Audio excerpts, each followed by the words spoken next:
Hey y'all, let me make sure that I can actually hear myself. I feel so bad. I'm live.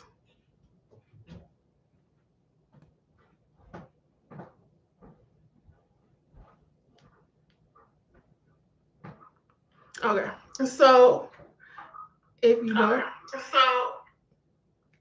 hi Sade. I'm getting ready just to do my makeup and stuff like that. So I just wanted to talk about how to own a room and like thrifting and other stuff. And also, this is a good way for me to get to know y'all a little bit better. If you don't know, I am an introvert, very introverted, probably an ambivert now, and I think I'm transitioning into not being an introvert anymore because I talk with a lot of confidence lately. Oh, I don't have my mirror. I'm doing this on the webcam, and I got like 15 minutes to get ready. So I was that girl in college that was not talking to anybody. I stayed in my dorm room during college. I was doing stuff that did not make sense for me to do and I wasn't comfortable doing because I wanted to fit in, and like that was the only way I knew how to make friends and just get involved on campus. What I will say is that I wish that more people had on college, which I do now as a coordinator, is make events introvert friendly. I think a lot of people go off the notion of thinking people are all extroverted and know how to start a conversation.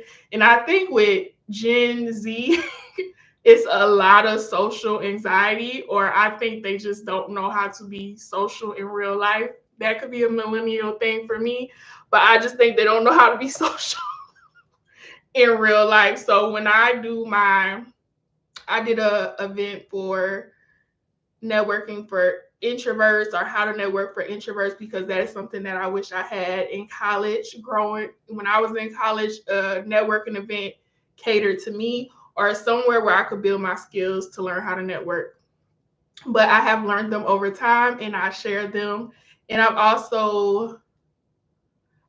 don't give the program, but I have my friend do it that specializes in networking for introverts.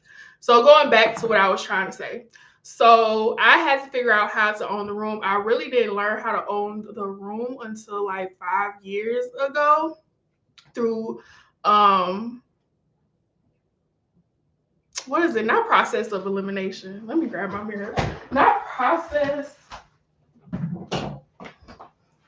trial and error. I guess that is process of elimination. But through trial and error, I learned how to own a room as an introvert. And because I would struggle so bad with starting a conversation. So I love extroverts that love to talk, that come up to me, but I would be thinking in my mind, what do I want to say to this person? How am I going to say it? This conversation is happening in my head and it would never come out. So what I have learned um, is that when you wear statement pieces, people will automatically gravitate towards you. And another thing, when you people used to tell me you're so quiet, I know I'm quiet. I'm very observant. If I don't mess with you, I'm not talking a lot. But if I mess with you, I'll talk a lot. But I'd rather you lead the conversation. So what I've noticed, if anybody ever tells you that you need to be quiet, that you need to be talkative to be successful, I would argue that completely based on my own resume, which I probably should share to actually say I could be talking, doing all this talking, I'd be really being what I'm about talking, if that makes sense. But if you find me on LinkedIn, you can see all my little accolades, which doesn't mean nothing. Honestly, I lead by action and glory to God for it all. So going back to what I said, your quietness is your superpower. If you notice that if you are in a room and you are quiet, people will come and check on you. People will come and check on you. They always check on me. They're like, Sandra, you okay? You need anything?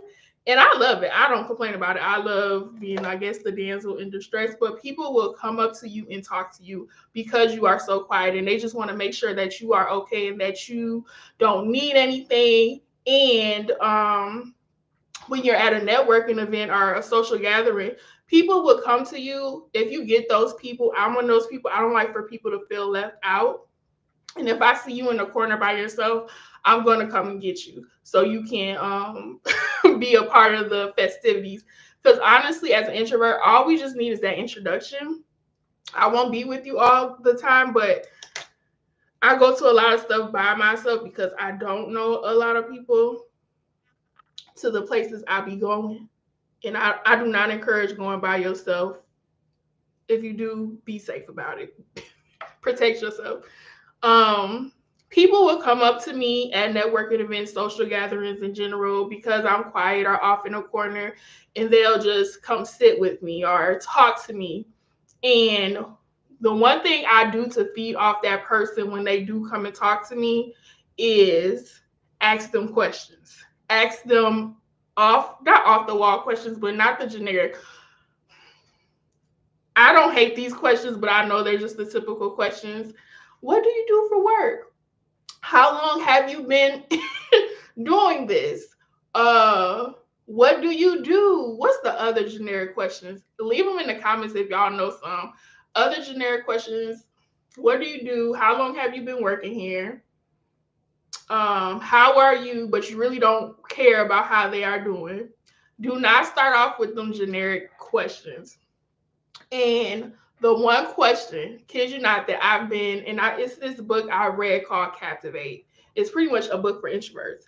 And the one question that I always ask that gets people talking, remember, we're introverts, or I'm an introvert, and I love people to do all the talking. I like to get to know you and be strategic and intentional with my conversation. So, what I would ask is, what made you smile today? And people will look at you like, because it's a different question, people will look at you. Yo, I know, Shade, you love it, and I love it too, because that means I ain't got to say much. People will literally look at you and be like, what made you smile today? Because they are not used to those type of questions. Like I said, they're used to the generic questions of how long have you been working here? Da da da da. And another one, my other one that is my favorite is, what are your what are you what is your passion project that you're working on currently? Or like, what are your passions? People love talking about their passions. For me, I could talk about thrifting all day. If you ask me what's my passion, girl, I found this blazer at the thrift store, and that would get people to talking. I remember when I had my doctor's appointment. Just a reminder, go see your OBGYN, take care of your inner as well. And I was talking to the receptionist. This is one of my things I do as an introvert to better my. I probably will not be on here because I cannot multitask and do my makeup. It's supposed to be a get ready with me. But I always take the initiative through my daily life to start a conversation with a random person. I don't care who you are. I will ask you. That is one thing I did. I want to say for about a month, and I do it occasionally, like start a conversation with a random person. And she was talking to me. I had on my necklace. I always get compliments on that I got from the thrift store, period. And I was like, thank you. I got it from the thrift store. Her eyes just lit up. She said, you got it from the thrift store? I love thrifting. And I was like, oh, where do you go to thrift? Like, where do you go to thrift? Do you have on some thrifted items right now? She said, yes, I got this from the thrift store. It was only $5 or something like that. And she was just so happy to talk about thrifting. So I kind of capitalized on that. I was like, yes, I love thrifting. I feel like people miss out on some good deals. What was your best find? And that's how you get a organic conversation happening, either in a social gathering like a party or wherever you go, or even at a networking event that isn't generic. I see countless and countless of times where people ask what do you do? How long have you been working here? What do you do for work questions? And the conversation is just at a halt. So use that to your advantage. If I just practice saying, what made you smile today? What passion projects are you working on? And one thing I saw in a book that I haven't tested really is they say read the newspaper or look up news media, because then you can start to talk about that and you can bring it up on your phone. One of my favorite news media channels that I feel is very accurate, but I will always tell you, like, do your own research, is the 19th. If you read their documentary, or not read, they have a video documentary of why they got started, and I just love the vision behind it. And also how they tackle with holding themselves accountable when something isn't aligning with their mission and vision. So the 19th is a news media channel that I absolutely love, and I follow them on social media, and I also go to their website. And one of my favorite things, just to let you know, is that they touch base on a lot of women things, not just white women, not just black women, not just Democrat, Republican. I should know the other party, but the other party, they do everything, is what I love about it. So, okay, going on that tangent. So, just if you follow the news, that's always something to talk about. And another way that I own the room as an introvert in places is by what I wear. I love looking put together. Love, love, love, love, love looking put together. I love vintage. That's why I love thrifting, because you can find unique pieces that no one else has probably anymore to make you stand out. If y'all don't know, y'all probably didn't already see my little red Talbot's blazer that I wear everywhere. And my red Talbot's blazer, oh, here we go, gets a lot of compliments.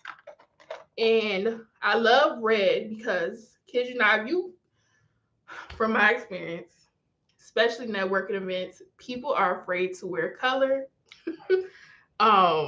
They stick to the neutrals. They stick to the neutrals.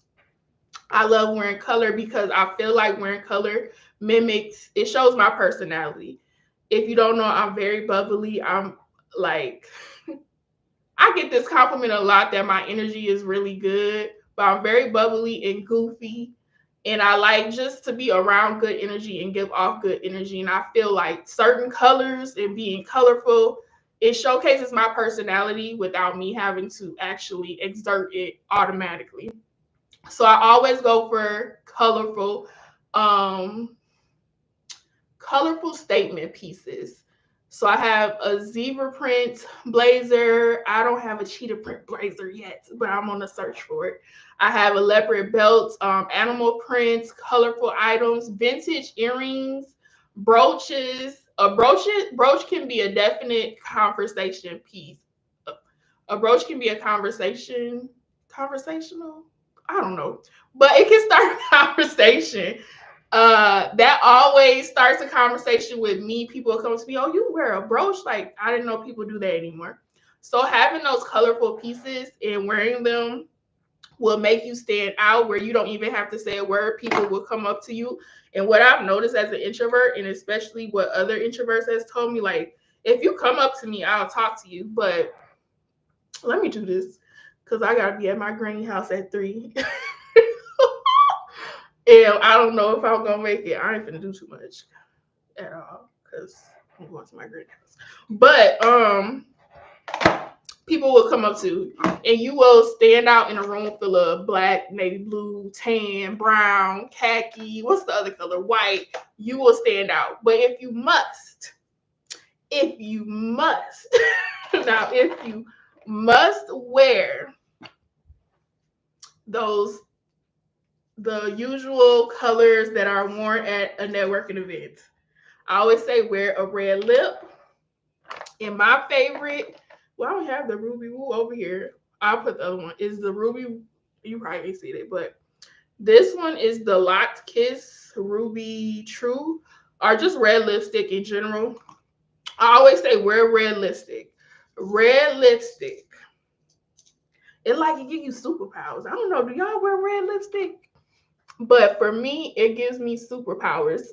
It's just, I feel like every boss woman has once worn red lipstick. I just feel like they have. And when I see, especially a black woman wearing red lipstick, and I may be biased because I am dark skinned, even though this is showing up very light. I have to get lighter that just shows my real complexion. Because every picture I put out, I have to darken it, and I don't want to do that. I want it to just already be dark. But I just feel like that makes like it gives you confidence because not a lot of people wear red lipstick. A lot of women have talked to me. It's like, oh, I wish I could wear red lipstick, and I'm just like, why not? You ain't gotta wait on me to wear the red lipstick. Wear it. And what else? So red lipstick, statement pieces. What else makes you stand? Don't be on your phone. Do not be on your phone. I know it is like our cape to feel safe being on your phone, but that also comes off when people see you on your phone like you don't care what's going on around you. You don't want to even be involved in a conversation. Um and if you need to hold something, like just have something in your hand, grab a non-alcoholic drink. Uh, grab a snack, and a snack is always a conversation starter. Grab a snack and ask people like, "How are you liking this snack?" What I found in this book that I read, which has worked wonders for me ever since I have read it, is do not stand at the entrance where people are coming in. Stand where people have gotten their food. So they have like sort of settled in. You're grabbing your snack, you grabbing your food, and you're sort of looking for a place to sit down. And you could be that superhero of when people are looking around like, where am I going to sit? And you can say, hey, you want to sit with me? Or like, what drink did you get? Once you learn your strategy as an introvert and just use what you got, I promise you, networking becomes so much easier. Now, I ain't gonna cap. I ain't gonna tell you a lie. It can get awkward sometimes. I remember, and in this book that I was reading, she said it will get awkward. Some people just don't want to engage in conversation. Don't think it's a you thing. I was at work. This just was blind mowing. This was mind blowing to me. I was at work and we were having like a little, company party, whatever. So I went there and I was just asking, how do you like the soda? The techniques that I'm telling y'all to use, I was using them. And I said, how do you like the soda? And it was just like one word answer, oh, it's all right. And and then another lady came over and she said, and she sat, and she was feeling the awkwardness too. Because I was literally trying to pull teeth from nothing.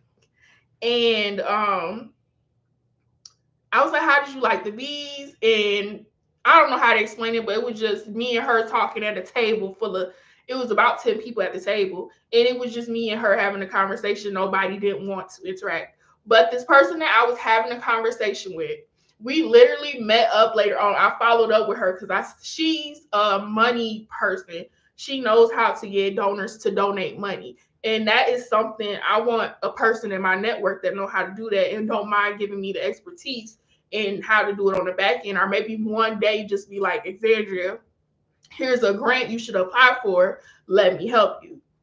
Strategic networking. So I connected with her on LinkedIn, sent the email, we met up, and she said the same exact thing. She said, I told my husband I was just having a conversation with Exandria. Nobody else was taking in was participating on the conversation. It was just me and her.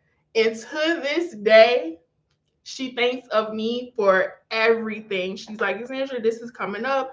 Exandria, how can I help you? Exandria, do you need this and that? And if I ask her for something, if she can do it, she finds a person that can. So when I say, even if it's the most awkward thing, make that connection. Your network, I truly believe, is your net worth. In the role I'm in now, in my job, I feel like everybody, thanks Sade, I feel like everybody that I've connected with strategically and intentionally, and reciprocating energy is so important. Don't just take. Um, it has been very beneficial. And I am one of those people that will not ask for help, but I will ask you for help, but I make sure that I can reciprocate. So even if it gets awkward, and what another thing that I read in this book was to do your research of people that will be at the event, so then you can prepare your conversation. As an introvert, I like to be prepared. I like to know the topics I'm going to talk about. I like to have a goal when I'm going to, even if it's just a company lunch, because I met this lady at a company lunch, and this lady, she be bringing in the donors. And she makes time for Exandria every time. I'm so grateful for her. Um, So just prepare. I think being prepared, no, I know being prepared helps you when you're networking as an introvert. If you're a quiet person, it's definitely, you don't have to, I always say you don't have to change who you are. I feel like being quiet is just who I am, but always be willing to grow and know where you want to grow at. Because being an introvert, when I say you can do it, being who you are doesn't mean you stop growing. Keep growing, keep growing, keep growing, keep networking after, like when you meet someone, I always follow up on LinkedIn. I always follow up on LinkedIn because I don't want you to ever forget Exandria. And this stuff has been working. And I have to start sharing my testimony in that. I have to start posting on LinkedIn because I looked the other day. I'm on there, but I don't be posting like I should. I was like, how did I get these many followers? And I don't have all these connections. So when you think people aren't watching you because you're quiet, just let your actions speak for you. And I don't know how to explain it, but just keep going, keep connecting with people. Even if it get awkward and people are just making things awkward, it's not you. It's probably not even, well, no, if it ain't you, it's them. But just keep networking, keep connecting with people. I can't stress it enough. I've connected with so many people on social media that are genuine, and don't just use people. I think that's where people mess up, where you're so focused on getting what you need that you don't focus on how to get what you want from other people. um Always just ask, how can I help you, before even asking for yourself. How can I help you in the future? How can I help you? How can I help you? How can I help you? You know, that little good old customer service skill that people lack sometimes when I go to McDonald's with the rudeness, but that's neither here or there. But always just see how you can help people before you are asking them for anything. I remember I was a part of this group where this lady was asking for this person to do like something, but he was like, I don't see any benefit in it for me, so why would I help you? And how long have I been here? Oh, 23 minutes. I got to be on here 30 minutes. But feel free to ask me any questions. I don't know what else to talk about, but we're going to get these watch time hours. If you have any questions about being an introvert and just how to like navigate that, feel free to ask me anytime. I'm always trying to figure out what content to post. My number one video on here is me telling my introvert story as a Black woman and how to navigate that. And this might be just it for today because, like I said, I'm just going to my granny house. Y'all ever have one of them people that just see the littlest things and just gotta say something about it? That's my granny. I love her, but she's my worst and my best critic, because she gonna call it out, which has made me better. But I just be like, sometimes granny, just scroll. She'll be on Facebook just scrolling and saying, so, ooh, child. I just know the grapevine in her day was popping.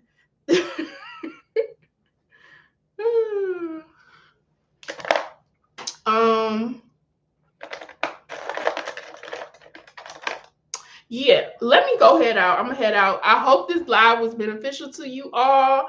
Leave a comment down below of lives you want me to talk more about, or anything YouTube video related that would be helpful to you growing. let me know. I plan to do like a thrift with me one day, take y'all to the store, to show you how to find quality items on a budget, because some people just don't have the budget yet. And who knows what next year is looking like. I just be praying. All right, y'all. Bye.